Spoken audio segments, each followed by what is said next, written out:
Hi, I'm Becca and I'm addicted to media. Today, I'm going to talk about Passenger by Alexandra Bracken. I'm going to start out with a non-spoiler section, as one does here on BookTube, apparently. So many people have been talking about this book. I know a bunch of people read it last month, January, 2 months ago. It's March now. That's great. Give a little brief overview about what Passenger is about. It is about time travel and a few really important characters. Etta is the main character.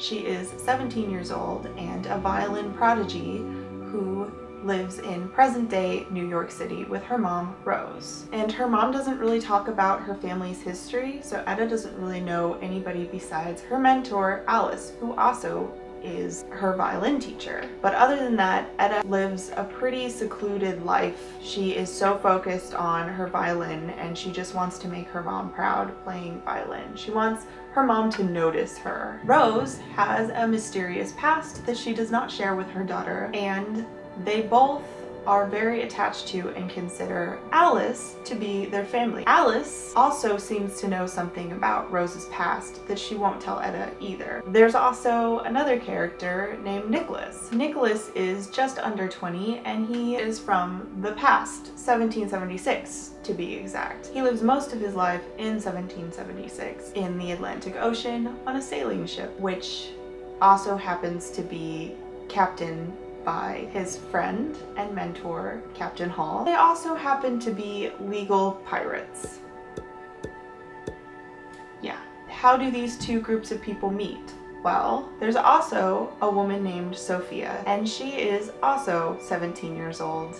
And she kidnaps Etta on the night of Etta's stage debut as this prodigy violinist and takes her back in time to 1776. Some really interesting things happen and Etta ends up finding out why her mom was so secretive about her past. I don't want to give too much away, and I feel like I already explained a lot more than I normally would. If you want to read this book, then you should definitely check it out before I get into more spoilery things. But I will say that I did have several problems with it. I cannot give it a 5 out of 5 stars.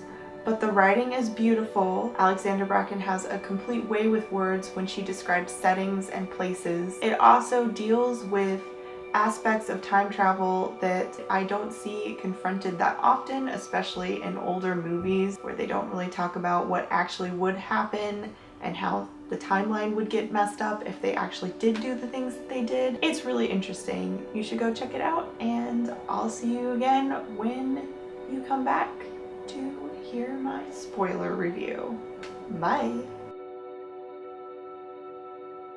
I had so many things that made me so angry in this book, and they all involve Etta and Nicholas's relationship. I just could not get on board with them. I think that they are good for each other, but they just freaking met. And it felt so romance novel-y to me, the way that things were described. I think Alex has a very beautiful way of writing and describing places, but when it comes to describing relationships and how people feel about each other, it felt unrealistic. It was a little cringy to me. I'm 28% of the way into this novel. I was already mad about the Insta-love thing. That is not a good sign. There's this moment where later on, Nicholas is talking to his friend and sort of adoptive brother, Chase, and Chase is telling him that the relationship between Captain Hall and Captain Hall's wife reminds him of how Etta and Nicholas interact. What? I hate it. He said that they're both a match for each other. They just met like 10 days ago. At this moment, they've only been on the ship for 10 days. Etta says earlier that she's only been able to talk to him 4 times besides that first time. And that it was very brief because Sophia is all up on her butt about not talking to anybody on the ship, especially Nicholas, because Sophia hates Nicholas. If you've only talked to somebody 4 times, you are not in love with them. And I know that they don't say that they're in love until much later on in the book, but they already are describing feelings of love, and it's just so, ugh. Why?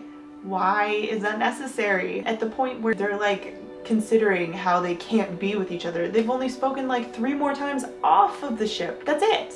They don't have any long, intriguing conversations except for that very first conversation that they have on the deck of the ship when everybody else isn't there.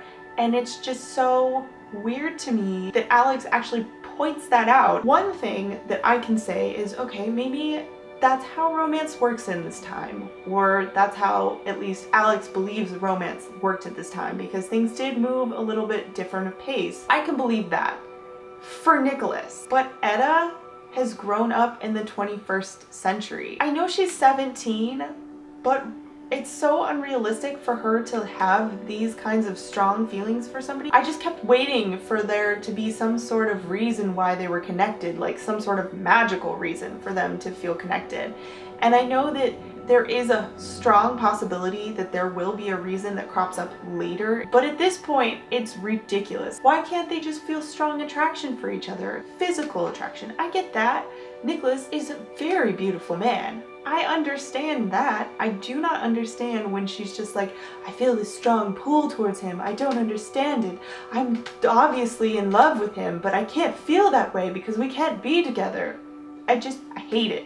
I hate that trope. I hate it so much. At about 80% in, I really thought that they were going to address the fact that they've only known each other for a while. In fact, there's a quote that made me so excited. I was like, oh good, you're finally going to address the fact that they do not know each other.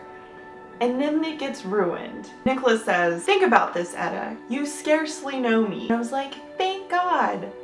Alex is making Nicholas say this. They've only been around each other at this point, like what, 13 days? Most of the time, they're not even having real conversations. I know we don't see everything, but I assume that all the deep conversations that they had are written into the book because those are important to character development. So she wouldn't leave those out. So I just assumed that all of the things that we know about them and relationship development together is in the book. Everything else is just filler. She says, I know you, Nicholas Carter, and I know it doesn't have to be that way. Ugh. This is not stuff that people say in real life, and when people do, I laugh. Is it pandering to all these people out there that think romance novels are realistic relationships? Because if it is, I feel really sad about that. I think that's all I can say about that before I get a little too angry. Let's talk about some stuff that I liked. I loved the Pirates of the Caribbean references. It was beautiful. I loved the yo ho ho and a bottle of rum, her singing. By the way, that's not exactly the best song to showcase your beautiful singing voice. It was a weird comment, but I'll let it slide because Pirates of the Caribbean. And the marooned on a desert island thing and walking the plank, I loved it. I liked Nicholas. I found him sweet and caring and a little aloof, and that was cool. I liked him with Etta. Once I got over the fact that they were going to be an Insta-love match, how they interacted with each other, and how they interacted around other people, I thought that that part was realistic. That because of his time period and the prejudices that he faced in his time period, that he had to consistently stop Etta from doing things that would get them both into trouble. I thought that that was really interesting. Sophia is such a little bee. God, why are you so power crazy? She's a really interesting character, but dang, I hate her so much. I love to hate her. It's a love to hate her kind of thing that's happening. Why she thinks that Nicholas killed Julian, like I just can't understand that. If she just spent more time with Nicholas, that she would see that that's not in his nature. She should be angry at Ironwood more. Ironwood is taking that thing that he promised her away because of Julian's death. I do want to see Sophia meet Julian again because I do honestly believe Julian is alive, but then after that she can die. I'm pretty sure my opinion is going to change in the next book though. I have a feeling because I am a sucker for complex villains. My favorite moment with Sophia is when she backstabs them when they found the astrolabe, whatever it's called, and I could just see her face so clearly. In my mind, in that moment, she looks exactly like Ilsa from the third Indiana Jones movie, except with dark hair and younger. Does anybody else see that? Please tell me I'm right about this. When Nicholas thought that Etta was dead, I was like, she's not dead. Come on, it's so obvious she isn't dead. And I didn't remember that when Julian died, he saw Julian disappear, but it must have happened, because otherwise, how are we as the readers supposed to believe that Etta would just go poof into dust? Oh my god, she didn't write that in. Maybe there should have been some way for readers, if they read it over a long period of time, to remember that that was a thing that Nicholas thought happened when travelers died. So that when Etta burst into glittering dust, we wouldn't have been like, she's poof dead? What is she? A vampire in Buffy the Vampire Slayer? What? Also glittery? So a combination of Stephanie Meyer's vampires and Joss Whedon's vampires? I don't know. That was hella weird. Why didn't he ask anybody when Julian did poof if that was a normal thing? Did he talk to Ironwood and Ironwood was like, yeah, Julian's totally dead. Poofing totally happens when people die. I also really loved that you could hear the passages. I thought that that was a really interesting way for them to mark passages. The way that passages are described as looking is also really interesting to me, that they're like not really that easy to see, even if you know that they're there. The whole shimmery air thing, it's a nice touch. The astrolabe makes me wonder if this is more science fiction or more fantasy. Like, is it magic that makes the machine, the astrolabe, work? Or is it science that makes the astrolabe work? Because right now it feels more fantasy, and it would be really interesting if it just ends up being science fiction. Travelers, is it a magic thing? Are they connected to this system through magic? Or are they biologically connected to it, and that's why they can hear the difference in the passages, or that they can hear the passages at all? Because normal people, if we just played that note, we wouldn't hear them. There are questions of how you affect the timeline. It's really cool to me that our timeline isn't the natural timeline, and that the natural timeline will always try to take over, but if you make too many changes, that it won't be able to, and then that'll become the new timeline. That the characters were really deep in thought about this process of time travel and how it affects their world and the world that they know and what time frame that they know to be, and how they can get pushed out of their own natural timeline and into a different one and stranded in a sense. And I love that Etta gets stranded. I wasn't sure if we were gonna see that side of things, like what happens when you are stranded, but since Etta is stranded, now we get to see that in the next book, and I'm so excited to see that. I was so fascinated with the questions that they were asking themselves about using the astrolabe